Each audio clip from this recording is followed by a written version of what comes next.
good to have you here with us. I hope you've enjoyed this season 1 of Your Sober Now What? You're Because we sober have. now what? You're sober now what with Sobriety for Dummies, a Wiley Yes, that's brand right. book. Yep. So grateful to the Wiley family company. Just love them. Incredible team of humans doing great work over there. Absolutely. It's been such a cool experience. Tamar, can you believe that we are finishing up this first section of the book? No, I mean, there's 6 sections, so it's Mhm. quite it's a beefy book. But there's so much in there that it's almost a kind of choose your own adventure. Do you remember those Yeah. books when you were kids? I love Loved. those. Loved. Right? So as you're Yeah. flipping through the table of contents, if you see something that really stands out, read that, like go to that. But Right. this is just a guide that we're going to talk about our experience through these chapters, and you can read along with us. So if you don't have your book yet, make sure you order it on Amazon, any of the Amazons. And if you do, open it up, grab your favorite beverage, maybe that's a tea, and sit down and just hang out with us. Where do you want to start? This is a juicy chapter, right? This is chapter 4 that we're heading into now. Yeah, all of chapter 4, which is really developing long-term sobriety. And we have our views on what long-term sobriety is, and you're going to probably hear from many different people, their views as well. But Mhm. we're just going to share our experience and why we feel that way. What does long-term recovery mean? To me, Mhm. long-term recovery means that you have been free from all mind-altering substances Mhm. for 10 years plus. Mhm.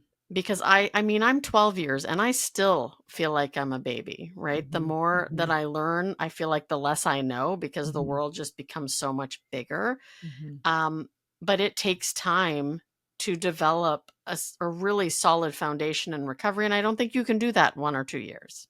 No. No. I'm still on shaky ground sometimes. Yeah, I always go back to time just takes time. Mm-hmm. Trying to understand who you are, what you're doing, why you're making the choices that you make. Yeah, there's some work to be done for sure. Yeah. Where do you want to begin in chapter 4? Well, I think there's a lot of key strategies that we have used to develop long term recovery. And I think it all starts, and I'm going back to it because I love it, is developing a community, Mm-hmm. surrounding yourself with people who have what you want, Yeah. people who aren't afraid to call you out on your stuff, even if it hurts your feelings. Because I Mm-hmm. know that for me, if I had somebody just co-signing everything I did, I don't think I would be here today. I had people in my life that weren't afraid to be honest with me. And Mm-hmm. it hurt sometimes. But you know what? When I actually took a pause, which I know you're going to get into mindfulness, but when I took a pause and really thought about what they said, most of the time why it bothered me is because I knew that I wasn't doing the right thing. Mm-hmm. I could recognize the Mm-hmm. behavior and I was offended because I recognized it. And I was like, ooh, that stings. The kind Mm-hmm. of, what do they say? You spot it, you got it. Mm-hmm. Mm-hmm. Yeah, it's hard to swallow that sometimes. It is. It is. Yep. Yeah, I like that you're bringing up the sense of community. Community is paramount in Hmm. long-term recovery. Having people around you. I know that we've talked a lot about this in uh, other episodes. Just being able to have those reflection points, people who are going to call you out, and who are going to show you the way. Yeah. Right? There's a long life to live in Hmm. recovery, and you get to do so many things, and you get to fall down and try again. And people that have done that before, it's really great to learn from their mistakes. Yeah. So having that community is, again, just paramount. I remember the first time that I joined a community, and I didn't like it at all Hmm. because I'm like a little bit of a rebel, and I'm different. I'm unique. Hmm. And so even in long-term recovery, after the pandemic or after I've moved several times, Hmm. and being able to jump into a community has been just incredible. And again, I'm super uncomfortable, but I do it anyways because I know that when I'm with like-minded people, eventually I'll be like, "Oh yeah, these are my people. These are my friends. These are the people Mm-hmm. that I want to be around." Yeah. So, yes, I'm going to second, the community is a must. In this chapter, this is such a great chapter. We have some activities. Like we try to put some activities in We all of the do. chapters, but there's a fun arts and craft activity. I'm starting to dig arts and crafts, I Lane. know you You love know, it I've so just I've much. just started diamond art. So this is So really cool. I want to plug the activities here, and I think we put these activities in to kind of use a different part of your brain to get you out of that like everyday looking at your phone. Uh, so there's a collage that you can make in this section that will be super fun. And when you're doing this activity, it kind of puts you in a space of being very mindful of your life, Mm, right? Like you're having a visual experience and opening up your mind and questioning things. And for me, mindfulness has been one of the key ingredients for long term recovery. It is the tool that I use the most. It's the tool that I teach. It's the tool that has profoundly changed people because it gives us, or it gives me, a lot of space before being reactive, mm-hmm.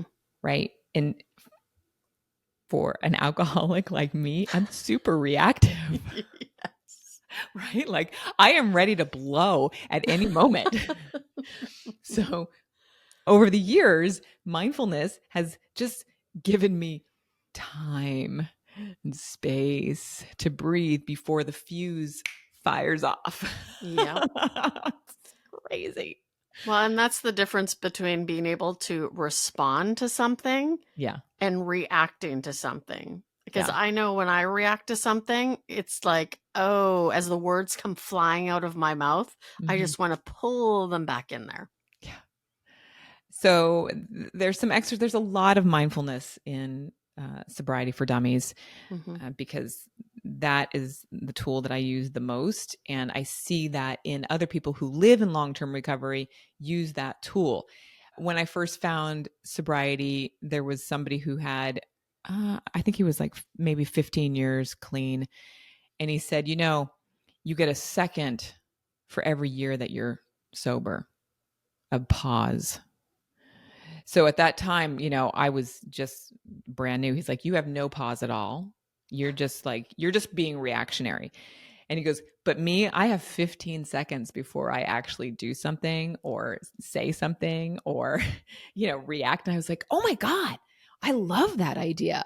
I love it. Yeah. So that was planted in my first year of recovery. And so now I've got almost 30 seconds that I could just, I'm going to consider that. Yeah. Just going to Yeah. just wait on that. Being younger and not only having 12 seconds under my belt, Which is a I long real time. it is a long time. It is a long time. It's definitely progress, but I've really tried to, if something really sparks, Mm-hmm. I try to rest overnight, sleep on it. That Nice. has saved me from so many bad scenarios. It's like, you know what? I'm not going to answer that right now. I'm going to sleep Yeah. on that. Yeah. And, so sometimes I can maybe use the 12 seconds. Sometimes I don't. Sometimes I go overnight. Yeah. That's a really good tool to use. It Pausing, is. pausing. Yes.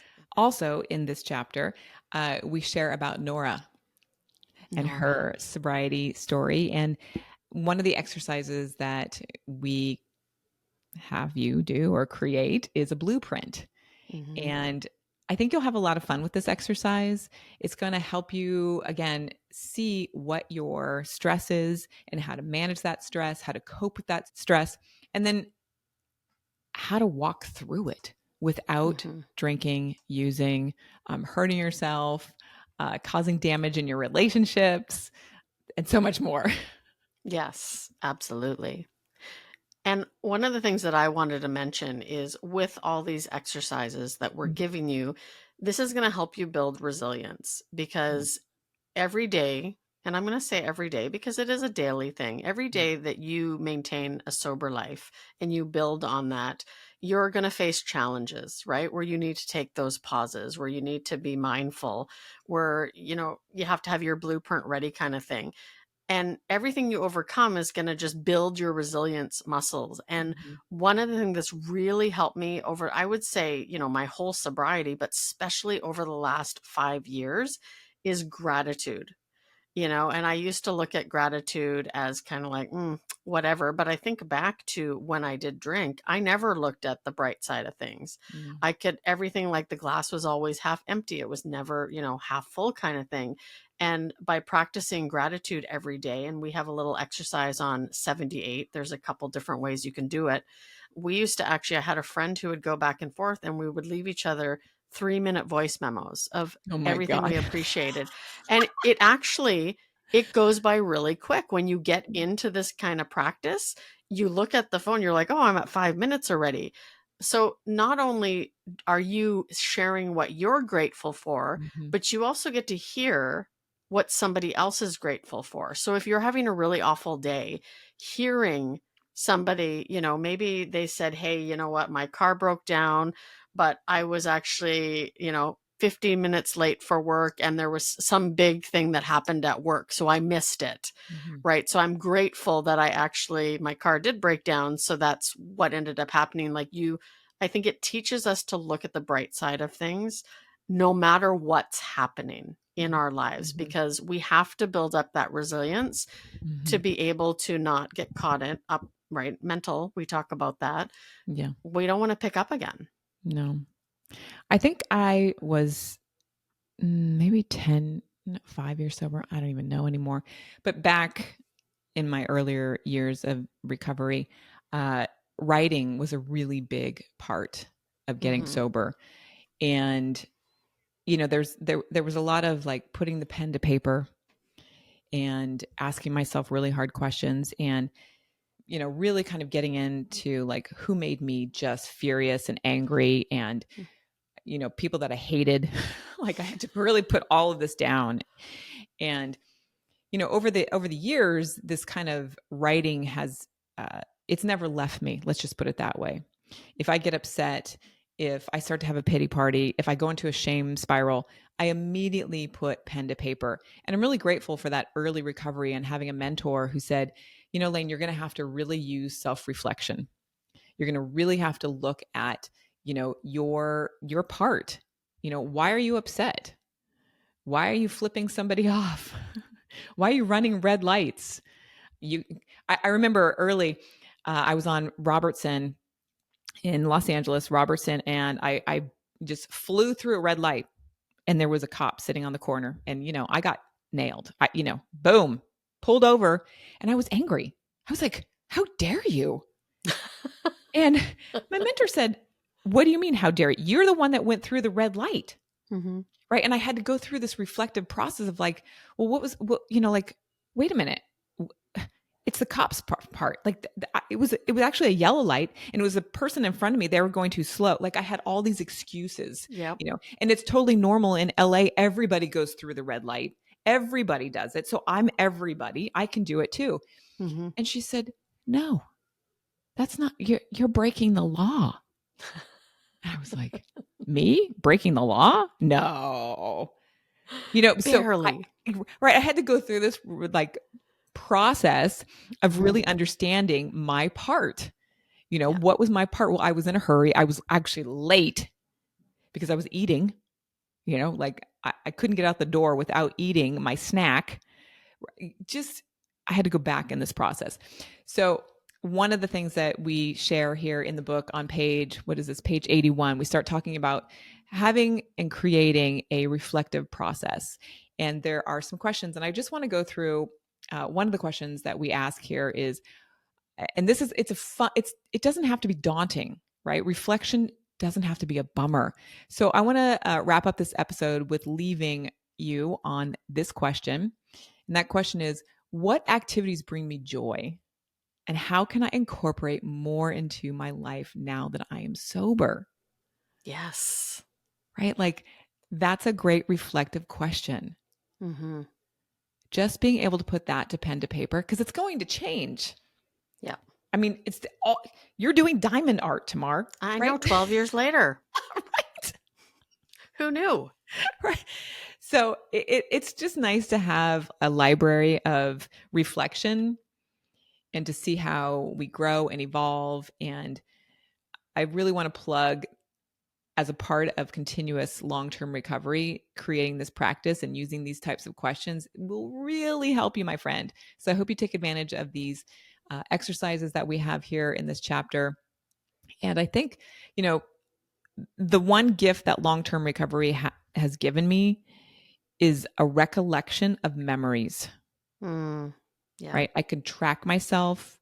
I have vivid memories of my past, decades of not messing up my life. I mean, I could plug long term recovery all day long.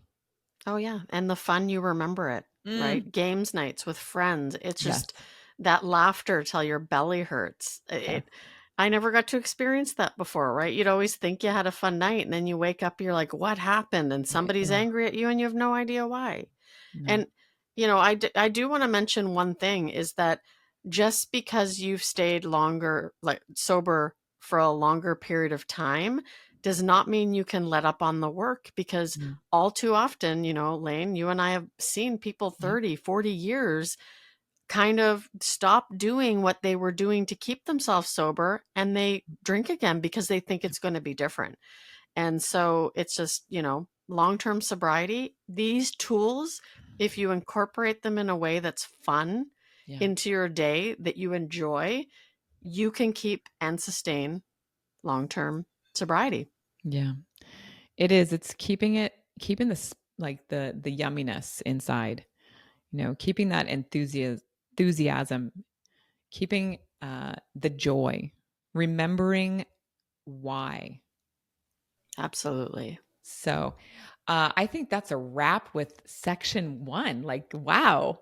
I know we did I it. know. Congratulations for wrapping up section 1 with us. And this is season 1 of Sobriety for Dummies. Tamar, so good. Can't wait to get into part 2. Yeah. So make sure you join us for that. And remember, if you haven't picked up your book yet, Amazon, bookstores, grab it and join us for season 2. Season 2. And you can also go over to wiley.com and grab the Mm-hmm. free chapters that we have there.